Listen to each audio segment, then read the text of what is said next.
श्रीगौरी वक्त्रपद्मार्का श्रीविघ्नेशा गजानना उत्तिष्ठ सुरसम्पूज्या त्रैलोक्यं पालनं कुरु श्रीगौरी वक्त्रपद्मार्का श्रीविघ्नेशा गजानना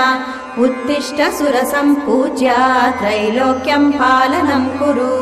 उत्तिष्ठोत्तिष्ठ हेरम्बा उत्तिष्ठ गणनायका उत्तिष्ठ करुणापूर्णा भक्तानां भाग्यदायका उत्तिष्ठोत्तिष्ठ हेरम्बा उत्तिष्ठ गणनायका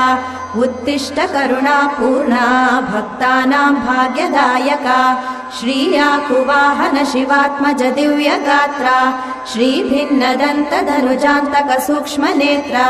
सर्वार्ति दुःख शमना फणिराजसूत्रा देवा गणेश्वर विभो तव सुप्रभातम्।